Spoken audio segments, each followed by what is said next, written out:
Welcome to the Mormon to Medium podcast, where we'll talk about spirituality, the paranormal, religion, and my journey going from Mormon to medium. I'm Nannette Ride. Thanks for listening. Now let's go have some fun. Don't be afraid. Close your eyes. There's a moon overhead, but the sun will rise. Well, hello, everybody, and welcome to the Mormon to Medium podcast. I'm Brad, and I'm here with Nannette, the Mormon medium. Hello, everyone. Okay, not really a Mormon medium anymore, but she once upon a time was, and if you haven't listened to the show before, what are you waiting for? Get back in and listen to some of those older episodes. You will learn that Nann once upon a time was a devout Mormon who has now recovered. Fully recovered, yeah. It's a miracle. Whoa. In fact, so fully recovered that she and I are in a mixed faith relationship. She is no longer a member of the Church of Jesus Christ of Latter-day Saints. No, I am not. What's so funny is you have some word of wisdom issues, Brad. So being still in the church, you and your drink videos are quite popular. Well, here's the thing. I guess that that is considered a serious crime or a serious... It's a sin. A serious sin. Very close to a crime, right? Very serious sin, and I probably should talk to my bishop, but... You don't have one. I just don't care that much. So it doesn't matter anymore, does it? Nothing else matters. Okay, but we've lived in St. George for 7 years. 7 years. And we don't even know which church is ours. We can guess, but because there's so many around, we don't know which one's even ours if we decided to go for your mixed faith. That's a valid point. So, yeah. But the missionaries come once in a while. Not lately. No, you scared them off. No, I scared them. I told them what I did and took pictures of them, and they never came back. That was a great picture, though. They were a little bit nervous. They were terrified of me. Who is this witchy woman? That's what they were thinking. It's so sad. I just offered them water. It's so weird. Yeah, was it holy water? Pure? No, look, it's been a wild ride. You definitely are a wild ride, Brad. Brother. What am I going to do with you? It would probably keep me forever and then some. Not if you keep being like that. Oh, look at that. She wants that llama. She's getting it off the table. Yep, she's resourceful. I'm going to let her have it. You should let her have it. If she don't can get care. it down from there. So look, our dog Voodoo, everyone knows we have this cute little 3-legged dog named Voodoo, and she's amazing. And she had this really noisy chew toy that she was playing with before we started recording, and Nann put it up and out of the way. She just went and found it again. So we're going to let her play with it. So if you happen to hear crinkling or squishing or chewing, that's just Voodoo. Please just send her love. Yeah, she's loving on her llama. Yes, she loves the llama. Llama? The llama. We love llamas at our house. So, Nann, I thought that we should talk a little bit about our trip to St. Croix, because... Speaking of crime. Speaking of crime. Yeah, speaking of serious crime. Serious crime. Yeah, St. Croix, the U.S. Virgin Islands, that was a really interesting trip. It was crazy. It was your birthday trip. It was my big birthday. Big. It's not that big. It's big. I think you just feel like you're older than you are. No, I'll never act my age, but that's for damn sure. It's bigger than 50, so it's a big one. Oh my gosh. So yeah, we went to St. Croix for Nann's birthday, and you'll look at the pictures and the videos. You're gonna edit that shit out, aren't you? Edit what shit out? The number. I didn't say a woman never tells her number. I didn't say the number. Did you? Okay, you just did. Big I mouth. didn't say the number. Okay. I think you're hearing things. Are you okay? No, you're not gaslighting me, Mr. Mormon. I didn't say anything. We'll rewind it. And yeah, what are Mormons known for? Gaslighting from the pulpit. There has never been a more gaslighty group of people. Don't talk ill of the leaders of the church, even if it is true. Oh my God. We are on a tangent today about the church. What happened? We haven't talked about digressed. I'd say we haven't talked about the church forever. We've been out of that. It's not even our vocabulary. That's probably why. I think it's just because we're starting up on this again, and the whole Mormon in the title just catches me. But we were going to get rid of it, and then we decided not to get rid of it. I know. Yeah, it just didn't feel right. So, Well, it's part of the story, though. It fits. yeah, maybe tell us your thoughts out there. Yeah. What do you guys think? Do we change the name of the podcast? Do we no longer call it Mormon to Medium? Do we call it something else? Oh, we could get sued. No shit. They might sue us for using the term Mormon, even though you can't call them Mormons because they will freak out. It's a win for Satan. It is a win for Satan. Yeah. Even though they used to have the whole I'm a Mormon thing. Anyway, I'm sorry. Yeah, damper on our whole podcast. Gosh. So anyway, St. Croix is supposed to be awesome, right? We have a friend who lived there. He's like, oh yeah, come to St. Croix. You'll love it. It's beautiful. The water's great. He lied. I think he did a little bit. I think he was so lonely. He just wanted some friends. He was homesick. He's like, please just come visit me. Oh my gosh. I think that, actually there might be some truth to that because we got to St. Croix and right away I was like, the vibe here is not what I was expecting. Like, no. Even just picking up our luggage, it's a tiny little airport. So where you pick up the luggage, it's kind of just like a carport is what it felt like. I mean, it's a little bigger than a carport, but you could have driven a car into it because it was open air. Well, so is Hawaii's, but like Kauai's, or not Kauai's, what's it called? Kona's, yeah, sorry. Not like that. But not like that's that. Outdoors too, and it's very nice. This is not like that. We're not talking like that. No, that it's like dirty, like unkept, like no one cared about the island. It was super disappointing because it's such a beautiful place, or it had potential to be. But the island there's no pride. The water's beautiful. Yeah, the water was great. Yeah. Pretty water. Yeah, pretty water. But there was so much trash and just low vibing. And being an energy worker and being married to an energy worker, you're so sensitive to all of that, all of the vibe, the energy, it was not welcoming at all. Well, you know what? It could have been more welcoming, except for we found a dead body that day. That was a couple of days in. It was a couple of days in. So we were there a little bit and we were doing our best to just drive around and enjoy things and see the sights because that's what we do. We like to get in the car and just drive around and get familiarized. I think what you need to understand too is during all the slave trade times, St. Croix was full of slaves, and the owner or the person that owned the slaves was 1 to 10. So like you had overabundance of slaves, and these owners, there weren't very many of them. So there was a lot of revolts that happened, and they ended up winning. The slaves ended up winning. What I wished we would have seen more is of that history, but they just let it go. There's not that history. There's the fort that's there. Well, they had a few like history tours, but they don't really advertise them. That's not what they push. No. They push, hey, we've got Buck Island, which is a national park, which is really cool, right? So you see the turtles. Yeah, this underwater snorkeling area. They push, go parasail. They push, go to the dock and see the cruise ships come in, but they don't really talk a lot about the history like they should. Right. And what I found interesting, so St. Croix is 22 miles long, and on one side is a little city, and on the other side is I'm saying little city in quotes here. Okay. So you have Frederickstead and Christiansted. Okay. So Frederickstead is where the cruise ships go. But the crazy thing is, you would think, kind of like in Kona, when the cruise ships show up, it's just inundated with lots of people. But when there isn't a cruise ship, it's still, all the shops are open, all of the food is there. Like, you'd think that it'd be a great happening place, but it is not. Not in St. Croix. It is lipstick on a pig. Like, literally, they open up all of these beautiful buildings and all of these things that they keep painted. And so it makes you think that St. Croix is really awesome and beautiful. But if you walked 2 blocks in, you would not want to get out of your car, and there is no food to be found. And when it's not, well, they had everything like boarded, or not boarded up. Like the shutters were closed and bars on the buildings, and it was it gave a very sketchy vibe.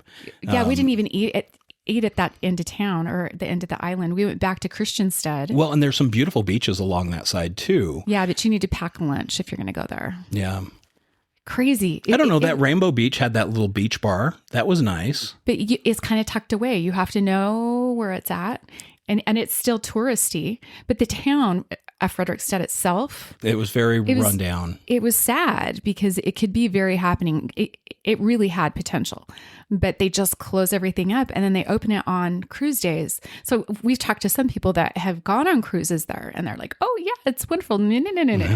Yeah, St. Croix. Oh, Frederickstead was beautiful. And we're like what? Although, look, the snorkel that goes out underneath that pier is supposed to be one of the best snorkel sites in the world.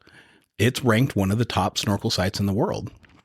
Yeah, lots and lots of wildlife and of every kind underneath there. But there is a lot of people that drowned right there too.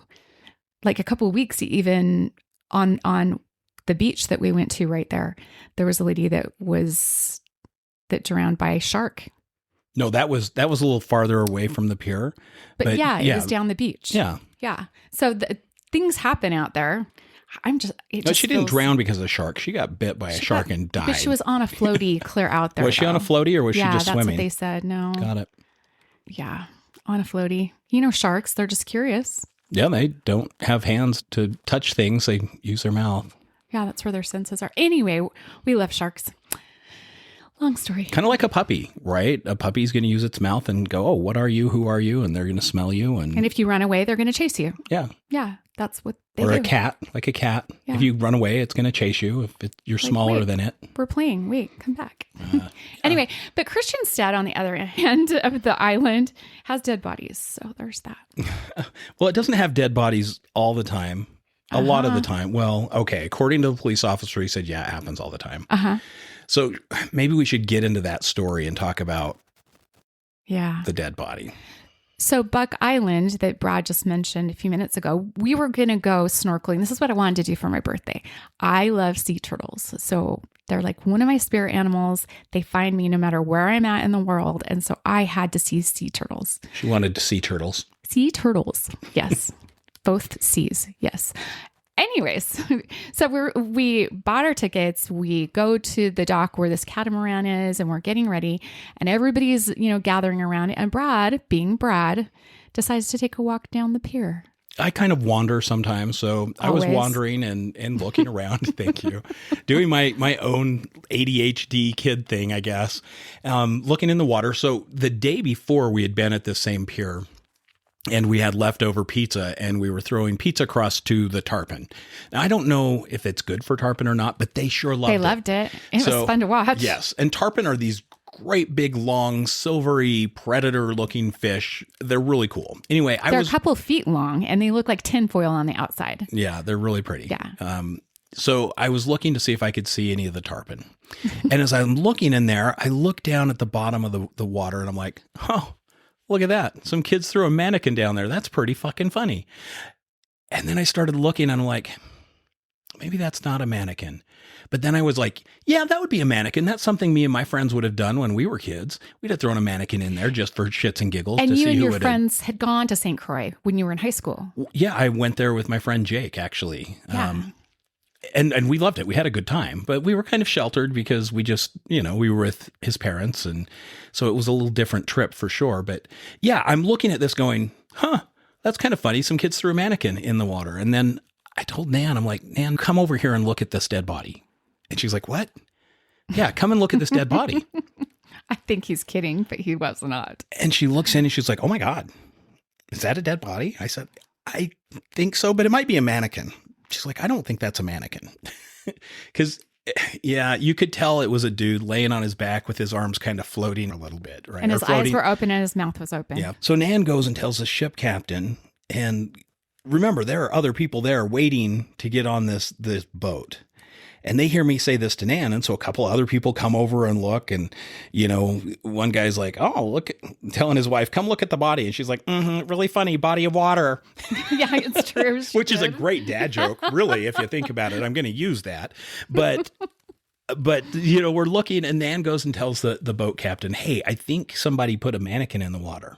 And he said, we have a Captain Morgan statue that we move around. He's like, does it have its leg up like Captain Morgan? And I said, no, he's laying on the bottom of the ocean. He goes, there shouldn't be anything over there. And he goes, show me. And so I take him over by Brad and he looks and his eyes get kind of big. Well, and it's important to remember that they dock their boat there a couple of times a day as they're bringing tours in and out. Yeah. So we were the first tour in the morning, but they had just been there the night before and just brought the boats all over. Right. Right. So he goes back to the catamaran. And so if you know anything about a catamaran, there's like an open space in the center because they have the buoy side thingies on it, right? What are they called? Like buoy side thingies. Yeah, that's perfect. Yeah. Okay. Outriggers, maybe? I don't know. I don't know. I'm not a boat guy. There's a hole in the center. He goes down the stairs and he has his mask and stuff on. He swims over to where we saw the body and we're standing there. He dives down because it's down there probably 12 feet or so, 10 feet, something like that. But the water's super clear. And he comes back up and he is just white, like pale. Ashen white. Yeah. Like, holy shit. You could tell he had just seen something that he shook didn't his want to world. see. Yeah. And so he goes and tells his first mate, I can't talk, that we need to call the police. So then we knew, holy cow, that really is a body. And then yeah, get this. They proceed to get us all on the boat and they leave. Yeah, they just finished getting the boat ready and they get everyone on and we're like, but we're there's going to a leave? body back Do there. they need to talk to us? Somebody going to ask us questions? Nothing. No, but we got on and, you could tell the captain was a little bit, He was shook up. He was shook up, and I just hit him up. I'm like, dude, are you good? You okay? He goes, yeah, it's been a tough year for me. Right. And, Nann just picks up on everyone's emotions. And so she's sitting there and feeling into it. I'm not meaning to feel into it. I'm just standing right next to him while he's driving the boat. Like I'm a couple feet from him. And then all of a sudden I see this lady that is standing and following him around. And she has dark hair and she's thinner and really beautiful. And she's following him around. And I'm like, Brad. And he goes, don't do it. Don't do it. And like, he's used to it because this shit happens all the time. Now, when she says she sees a lady following him around, it is not someone who is on our tour. Yeah, exactly. It's a ghost. And so I'm like, okay, I won't do it. And then, so I close my eyes and I blend energy with her. And I'm like, I'm not working. So I'm not doing anything. She said, there was a song that came on. The lyrics were, I don't remember who sings it. I'm bad at that, but I'm great at lyrics. But it was, I'll follow you wherever you will go, are the words. And as that came on, she looked at me and she said, this was our song. Please tell him I love him so much and I'm right here. And she hands me this red hibiscus flower in both of her hands and just pushes it out towards me. And I'm just like, I told her, I said, okay, first of all, I'm not working. Second of all, if you want me to tell him this, you're going to have to make it happen because, I am not going to just stand up in the middle of this boat and say this. This is just not going to happen. And I have learned that spirit will make synchronicities happen and things happen if they really want to get the message through. They make it happen. Yeah. So the whole time I'm watching her go back and forth. And then over towards the front part of the boat, I can see a man that is standing there and he's just got a big grin on his face and he's just watching the guy. And we're not going to say his name, but yeah. So there was two ghosts on there that were with this captain. So I can see why he was upset, shook a little bit, maybe if those spirits were around, but we still didn't know exactly why. Yeah. And we finished our day. We did some swimming and then this horrible storm rolls in. Mm-hmm. Right as soon as we get to where we were going, we have to hop back on the boat and hightail it back to the dock. It literally is for nothing. Yeah. We rowed out, got in the water for half an hour and then had to hurry and hustle back before the storm hit us. But once we got back to the pier, body's gone. The police had come, they'd recovered the body, they'd hustled it out of there. And we're just like, wow, that's it. Do we have any details? What happened? And we did find out some details later on. But before we found out details, as we're getting all off the boat, Nann decides, all right, I guess I need to talk to this guy. So what I do, we're the last ones off the boat, mostly waiting to see what happened with the body, but we don't really get any answers. And then as we're getting off the boat, I get a hold of the first mate and I just have her come over and I said, hey, I have some gifts and I have a message from a woman with dark hair that was on that boat that has passed to the other side, for the captain, if he wants it. If he doesn't want it, I understand, but just ask him if he wants it. That's all. And so she's like, oh my gosh. He's like, he lost his fiance just 6 months ago and then lost his dad a few months before that. So I was like, oh, that's who the man was. Oh my gosh. Okay. So now I know who they are. When I'm getting full body chills, all the way to my scalp. I don't like that. Anyways, I see her talking to the captain and the captain shakes his head no, that he doesn't want to see it. And I'm like, sweet, I don't have to tell him anything. I'm going. She's like, yeah, he's not up for that. And so I said, okay, cool. So we go walking down the pier together and I was like, okay, cool. Load off my shoulders. I told the spirit if she wanted it done, she had to make it happen. I'm not doing it. And anyway, we're walking down the pier and lo and behold, he chases after us and comes and stands right in front of me. And I was like, shit, I'm going to have to tell him.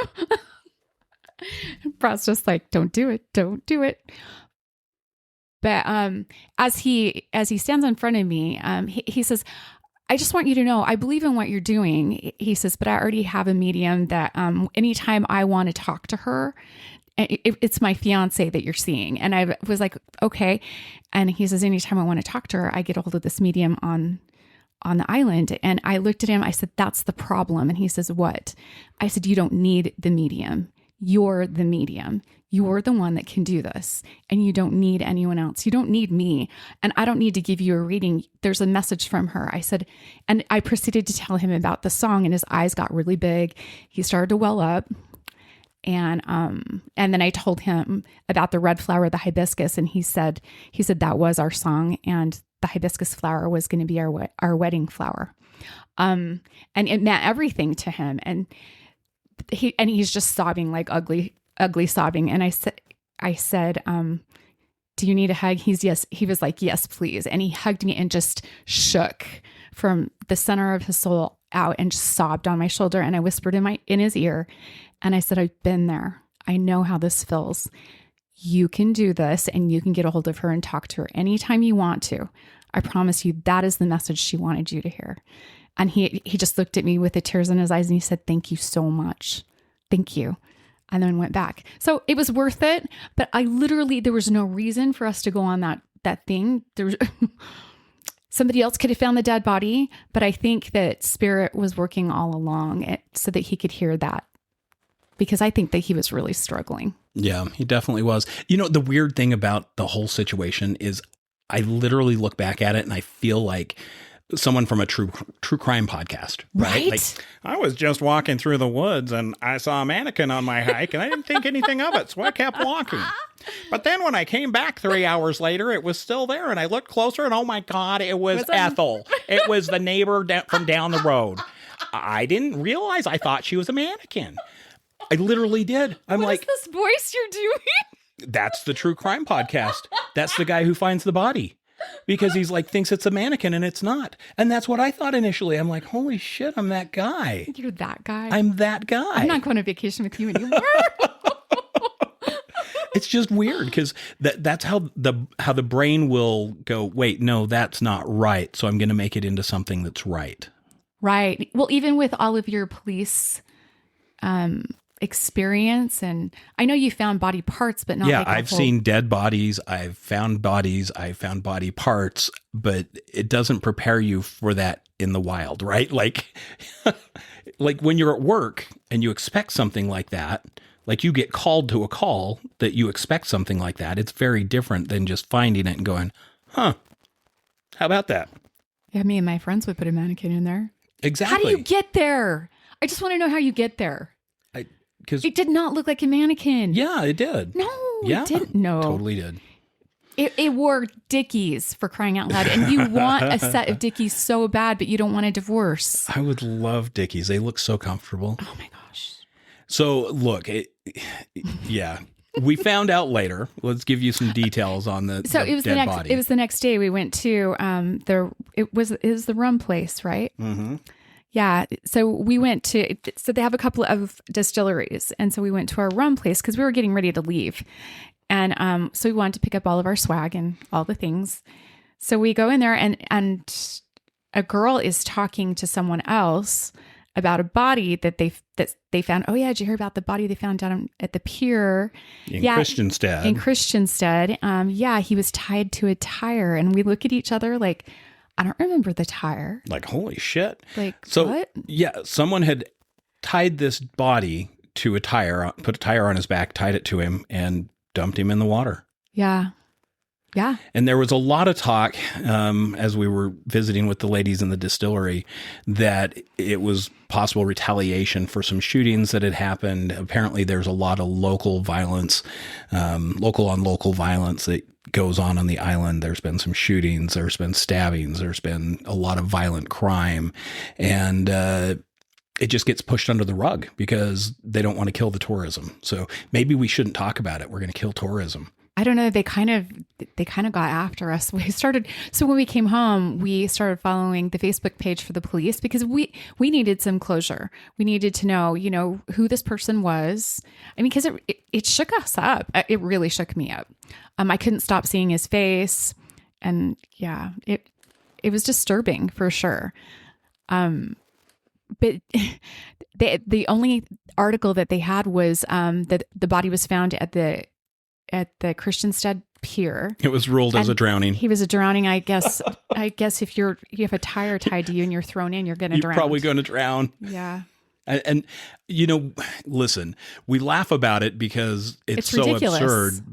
It's not because we're being disrespectful at all. Not, we absolutely understand somebody lost their life. That is horrible and it shouldn't have had to happen. But I think it's just a trauma response. Maybe I need to say, hey, I was a little traumatized. How it was handled, though, by the police. That's the shocking part. That's what we laugh about. Yeah. Because you have the police background, and you would never have that happen here, let alone have a cop tell us, oh, yeah, that happens all the time. Yeah, we ran into an officer one of our last days there, and we said, hey, what happened with that body that was at the pier? We found that body. We were the ones who actually saw it in the water and reported it. He's like, it happens all the time. He did. That was his just response. Like that. Like, no big deal. Whatever. Yeah. It's just that's just another day in St. Croix, people. Yeah, it was depressing. So happy birthday vacation for Nann. Oh, shit. It was an interesting one that you don't have happen every day. Happy big birthday. Big birthday. You already said the number. I didn't say the number. You did. No, I didn't. I'm telling you, you did. Oh, boy. I didn't. We have a recording. I'm going to go back and look. Okay. Can we bet $100 right now? You want to shake? Yes. Right now? Okay. Shake my hand. Yes. I get $100 if you said it. Okay. And if you didn't, I'll give you $100. Okay, fair. Since we share a bank account, that's a great bet. No, this is like free and clear. You give me no shit. I get to go spend it however I want, and you can go gamble with yours. Oh, I have restrictions, but you don't? Really? That's how this is going to be? You are leaving out of town, so that's probably all you will do. Does North Carolina have gambling? I don't know. When I leave town, I go to a hotel. I see an airport. I go to a hotel. I go to work. I come back to the hotel. I order DoorDash, and I go back to work the next day. It's not like I'm sightseeing. Do not order DoorDash. You got sick with that once. I did get horribly sick. That's another story. Wow. Very Gross. cool story, though. No, that was a good story. We'll have to talk about that one. The people you meet, right? Who are the people in your neighborhood? Yeah, no, we're not going that way. But yeah, you meet amazing people sometimes. And that was one of those interesting ones. Anyway, if you go to St. Croix, watch for dead bodies in the water. You can also do service projects. We cleaned up beaches. We picked trash up off the beaches. Mostly glass. Mostly broken bottles. Sea glass. So yeah, they St. Croix is big for their sea glass. That's one of the things they're known for. Sea glass and is it chard? Is that what they call it? The little pieces of pottery. Yeah. And so it's China. Yeah. That the slave owners had. that they had brought over from China. So it's historic. So if you find a piece of that, it's like, oh, wow, that's cool. But there's a shit ton of glass because everyone throws their bottles in there. So we got Budweiser bottles. We got Heineken bottles. So we had brown, we had blue, we got Miller Lite bottles that are clear. If you find the blue ones, that's really cool. It was a lot of fun trying to pick out which bottles were coming back, but we got some really cool sea glass. So we did have some fun. We spent some great time together. We got flooded out. Our hotel got flooded while we were there. Okay. We almost didn't make it down the road because it was raining so hard. There's stories. I'm sure we'll talk about it more later, but the best story obviously is finding a dead body and talking and sharing a message from the other side with somebody who was receptive to it. Not at first. It just goes to prove that when spirit wants to get through, they do. And they find that open door to get through and get the messages of love and healing, no matter how hard it is to get through. They do it. And I'm always amazed at that. Well, and I think the biggest thing to remember is that it's not just Nann that can do this stuff. Everybody can. You just have to be open to it and know what to do or how to do it. And if you're interested in figuring that out for yourself, boy, get on our website and book an appointment with Nann, energysage.com. You guys, thanks for joining us today. And we just love you. We're so happy to be back. And we will see you on the other side of the veil.